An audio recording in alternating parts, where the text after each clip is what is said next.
ভূত সেজে মোনালিসা ও মুক্তিকে ভয় দেখালো কম্পাস। হ্যাঁ বন্ধুরা, এমনটাই দেখা যাবে। বিস্তারিত জানতে ভিডিওটিতে লাইক দিয়ে চ্যানেলটি সাবস্ক্রাইব করে শুরু থেকে শেষ অবধি দেখতে থাকো। গল্পের শুরুতেই দেখা যাবে কম্পাসকে ল্যাবে বিস্ফোরণে ফেলেই সে ভয়ে কাতরাতে থাকে মোনালিসা। মোনালিসা বারবার বলতে থাকে, আমি এটা কি করে করলাম, এটা আমি কি করলাম। এটার জন্য যদি বিহান জানতে পারে যে সবকিছুর পিছনে আমি আছি, তবে তো বিহান আমাকে কখনোই ক্ষমা করবে না। ওর মনে যেটুকুই আমার জন্য জায়গা আছে সেটুকুও নষ্ট হয়ে যাবে। আর কম্পাস কম্পাস তো ছোটবেলা থেকে আমার জন্য অনেক কিছু করেছে। ওর ওর বিরুদ্ধে আমি এরকম নোংরা চক্রান্ত কি করে করলাম। মুক্তি মাসির কথা শুনে আমি যে কম্পাসের বিরুদ্ধে এরকম একটা কাজ করলাম, এটা কি ঠিক হলো? কম্পাস যদি কোনোভাবে বেঁচে ফিরে তখন তখন কি হবে?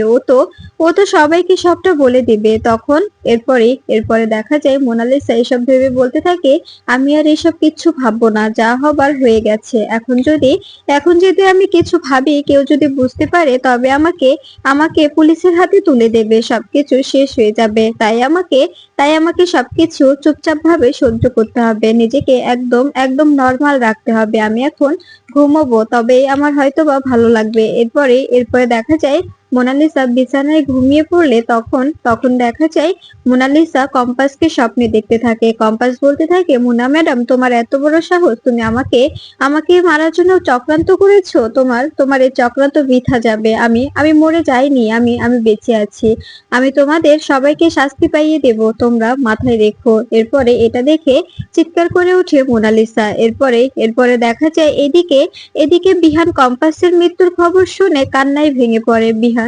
বিহান রুদ্রকে বলতে থাকে, জানিস জানিস দাদা ভাই, আমি কম্পাসকে বলতে চেয়েছিলাম আমি ওকে কতটা ভালোবাসি, কিন্তু বলতে পারলাম না। তার আগেই কম্পাস আমাদের ছেড়ে চলে গেল। আমি তো ওকে কখনো মূল্য দিইনি, আমি ওকে কখনো মূল্য দিইনি। তখন পৃথা বলতে থাকে, এ সংসার কম্পাসের মূল্য কখনোই বুঝিনি, ওকে কখনো সম্মান দেয়নি বিহান। এ কারণেই কম্পাস আমাদের ছেড়ে আজকে এত দূরে চলে গেছে। এরপরে বিহান দেখা যায় পৃথাকে ধরে কাঁদতে থাকে আর বলতে থাকে, কাকিমণি, তুমি একদম ঠিক বলেছো। এ সংসার কখনো কম্পাসের মূল্যটা বুঝতে পারেনি। বুঝলে হয়তো বা আজকে কম্পাস এভাবে আমাদের ছেড়ে চলে যেতে পারতো না। আর কম্পাস যেহেতু যাবে, আমাকে একবার বলতে পারতো যে, বিহান স্যার, আমার কিছু কাজ পড়েছে কলেজে, আমাকে যেতে হবে, আপনি একটু চলুন, তবেই তো আমি যেতাম সঙ্গে, তাই না? তখন মেঘমালা বলতে থাকে, বিহান, তুমি এসব কি বলছো? তুমি যদি ওখানে যেতে, তুমি ভাবতে পারছো তুমি ওখানে গেলে তো আমরা তোমাকেও হারিয়ে ফেলতাম। এটা আমরা কি করে মানতাম বলো? এক শোক পোহাতে না পেরে আরেক শোক যদি আমাদের উপরে এসে পড়তো, আমরা তোমাকে আর কম্পাসকে হারিয়ে কি নিজেরা ঠিক থাকতে পারতাম বলো?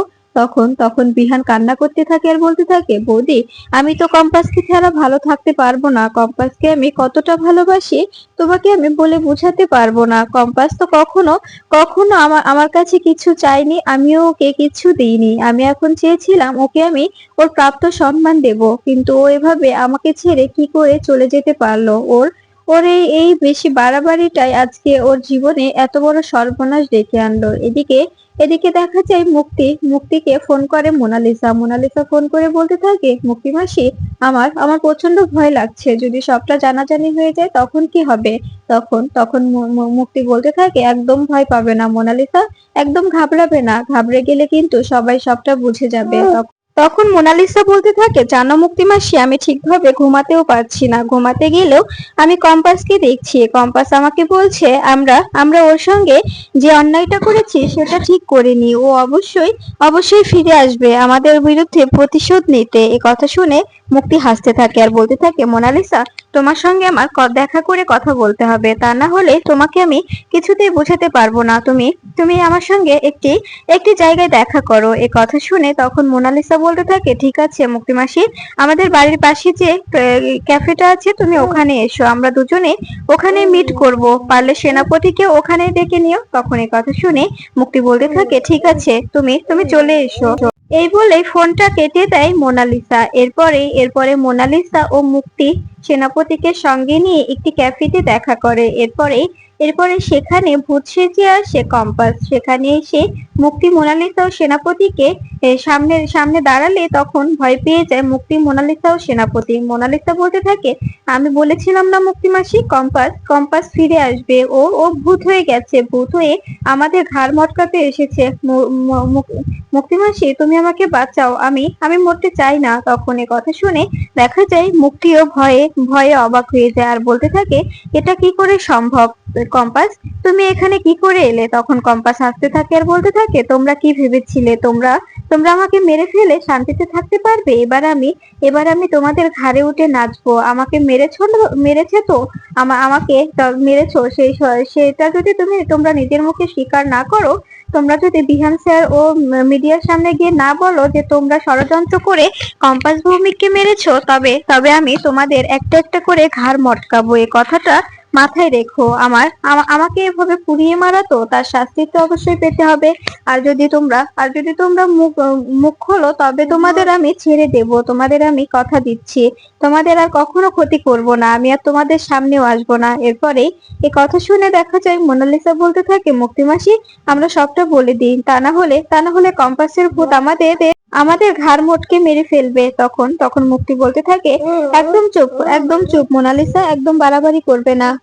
আমি বিশ্বাস করি না এসব ভূত পেতে, আমি মোটেও বিশ্বাস করি না। তখন সেনাপতি বলতে থাকে, মা, এ তো দেখা যাচ্ছে স্পষ্ট কম্পাসের ভূত। তখন তখন দেখা যায় মুক্তি বলতে থাকে, একটু ছুঁয়ে দেখতো ওটা কম্পাস কিনা। তখন তখন দেখা যায় সেনাপতি বলতে থাকে, আমি ছুঁতে পারবো না মা, তুমি ছুঁয়ে দেখো, আমি ভয় পাই। তখন মুক্তিও ভয় পেতে থাকে আর বলতে থাকে, আচ্ছা আচ্ছা কম্পাস, তুমি তুমি এখানে কি করে এলে বলো তো? তখন কম্পাস হাসতে থাকে আর বলতে থাকে, আমরা তো ভূত, আমরা সব জায়গায় যেতে পারি, সব জায়গাতেই যেতে পারি। তখন তখন দেখা যায় ওয়েটারদের জিজ্ঞেস করতে থাকে, ওখানে ওখানে ওই মেয়েটাকে যেতে বলুন। তখন ওয়েটাররা বলতে থাকে, আপনারা কি পাগল হলেন? ওখানে ওখানে কই, কেউ তো নেই। আপনারা আপনারা এসব কি বলছেন? কোথা থেকে কোথাকার পাগল ছাগল এসে যে হাজির হয় বুঝতেই পারি না।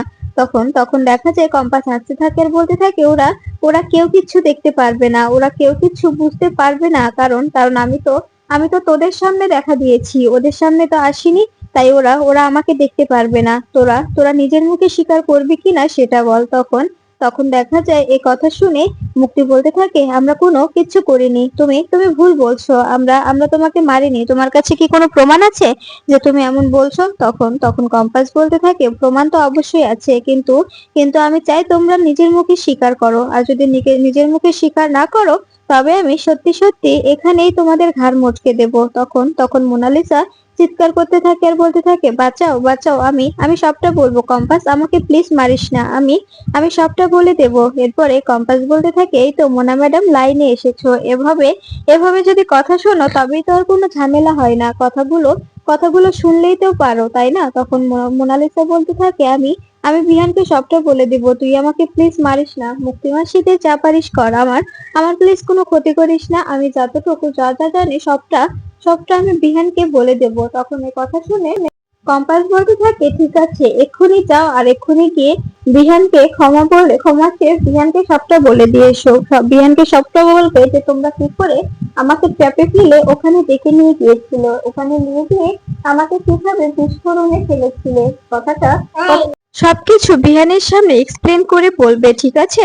তখন মোনালিসা বলতে থাকে, হ্যাঁ কম্পাস, আমি সবটা বলবো। তুই আমাকে আমাকে ক্ষমা করে দে। আমি তোর সঙ্গে এই অন্যায়টা করে, বিশ্বাস কর, আমি ঘুমাতে পারিনি। আমি আমি অনেক অনেক কষ্ট পেয়েছি। আমি ভেবেছি আমি তোর সঙ্গে এরকম একটা জঘন্য কাজ কি করে করলাম। তুই আমাকে প্লিজ ক্ষমা করে দে। তখন কম্পাস বলতে থাকে, সবটা নিজের মুখে আগে স্বীকার করো, সবটা বিহানের সামনে এক্সপ্লেন করো, তারপরে তারপরে ভাববো তোমাকে আমি ক্ষমা করব কিনা। আর আমি আমি তোমাকে কথা দিচ্ছি, আমি তোমার ঘাড় মটকে দেব না যদি তুমি বিহানের সামনে সবটা বলে দাও। তখন তখন মোনালিসা বলতে থাকে, আমি সবটা বলবো, প্লিজ তুই আমার ঘাড়টা মটকাস না।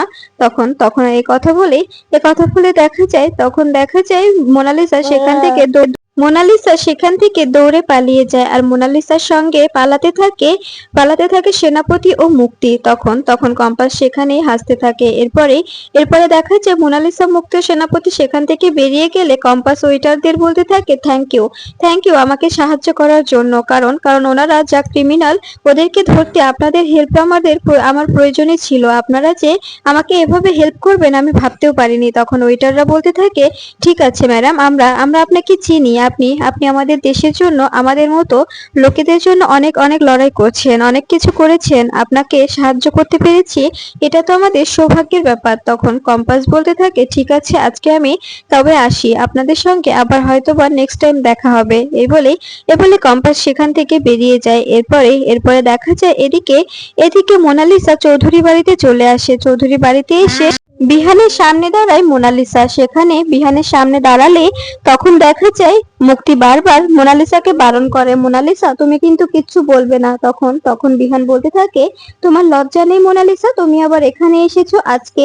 আজকে তোমাদের কারণে কম্পাসের এই অবস্থা। তোমরাই কম্পাসকে কিছু একটা করেছো, তাই না?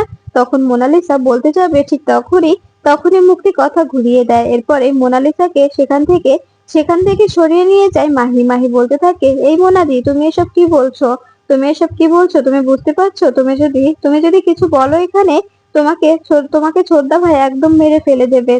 তখন দেখা যায় মোনালিসা মাহিকে বলতে থাকে মাহি, আমি কি করব বলো? আমি মুক্তি মাসির কথা শুনে এরকম একটা জঘন্য কাজ করেছি। এ কথা শুনে অবাক হয়ে যায় মাহি। মাহি বলতে থাকে তুমি কোন কাজের কথা বলছো? তখন দেখা যায় মোনালিসা বলতে থাকে ওই ল্যাবে মুক্তি মাসি, আমি আর সেনাপতি তিনজনে মিলেই ওখানে একটি কেমিক্যাল রেখেছিলাম, সেটার কারণেই ওখানে বিস্ফোরণ হয় আর কম্পাসের আজকে এই অবস্থা। তখন এ কথা শুনে অবাক হয়ে যায় মাহি। মাহি বলতে থাকে মোনাদি চুপ করো, এ কথা যদি তুমি এখানে বলো তোমাকে ছোটদা ভাই একদম এখানেই মেরে ফেলবে। তখন মোনালিসা বলতে থাকে কিন্তু আমি যদি এই কথাগুলো তোমার ছোটদা ভাইকে না বলি, তবে কম্পাসের ভূত আমাকে এমনিতেই মেরে ফেলবে। ও বলেছে যে আমি যদি সবটা স্বীকার না করি তবে ও আমাকে আমার ঘাড় মটকে দেবে। তখন এ কথা শুনে মাহি বলতে থাকে তোমরা এমনটা কেন করলে মোনাদি? আমি জানি যে তোমাদের সঙ্গে কম্পাসের শত্রুতা আছে, কম্পাসকে আমিও পছন্দ করি না, তাই বলে কি এভাবে মেয়েটাকে মেরে ফেলতে তুমি দুবারও ভাবলে না? এই কথাটা যদি ছোটদা ভাইয়ের কানে একবার যায়, তুমি বুঝতে পারছো কি হতে পারে? তখন মোনালিসা বলতে থাকে আমি বুঝতে পারছি মাহি, আমি বুঝতে পারছি, কিন্তু আমি কি করব বলো? আমি তো কিছুই করতে পারছি না, আমি তো কিছুই বুঝতে পারছি না। তখন দেখা যায় মাহি বলতে থাকে এখন এসব কথা একদম এখানে এখানে বলবে না, একদম চুপ করে থাকবে। ছোটদা ভাই যাই বলুক না কেন তুমি কিছুতে একটা উত্তরও দেবে না। তখন দেখা যায় মোনালিসা বলতে থাকে ঠিক আছে মাহি, তুমি যেমনটা বলবে আমি তেমনটাই করব। আমি এখানে কোনো উত্তর দেব না। তখন মাহি বলতে থাকে তোমার আজকে এখানে না আসাটাই ভালো ছিল, তোমার এখানে আসাটা উচিত হয়নি মোনাদি। আর এখন বেরোতে গেলেও ছোটদা ভাই বলবে তুমি এখানে কেন এসেছিলে। তখন দেখা যায় মোনালিসা বলতে থাকে ঠিক আছে মাহি, আমি এক কর্নারে দাঁড়িয়ে আছি, আমি কোনো কথা বলবো না। ওরাই কথা বলুক, আমি শুধু শুনে যাব। তখন মাহি বলতে থাকে মনে হচ্ছে ছোটদা ভাই কম্পাসকে না পেয়ে একদম পাগল। তোমার আর ছোটদা ভাইয়ের মধ্যে কোনো ভালোবাসা বেঁচে নেই, তোমাকে ছোটদা ভাই একেবারে ভুলে গেছে। তখন এ কথা শুনে মোনালিসা রাগে ফেটে পড়ে।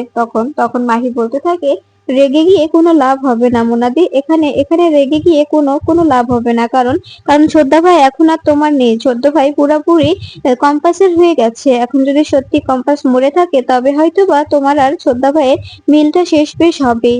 তখন দেখা যায় মোনালিসা বলতে থাকে আমি যা ভয় পাচ্ছি না, এটা যদি সত্যি হয়, এটা যদি জানাজানি হয়, তবে আমার কোনোভাবে তোমার ছোটদা ভাইয়ের সঙ্গে সংসারও করা হবে না আর বাইরেও থাকা হবে না।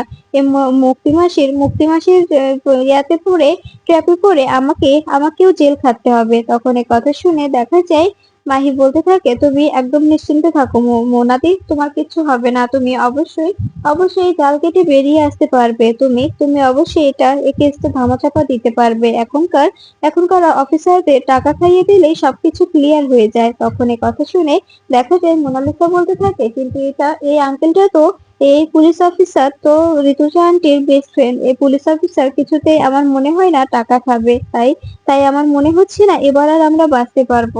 তখন মাহি বলতে থাকে এ কথা আর মুখ থেকে বের করবে না, যেটুকু বলেছো সেটুকু অব্দি থাক, তুমি এই বাড়িতে এ কথা কিছুতেই মুখ থেকে বের করবে না।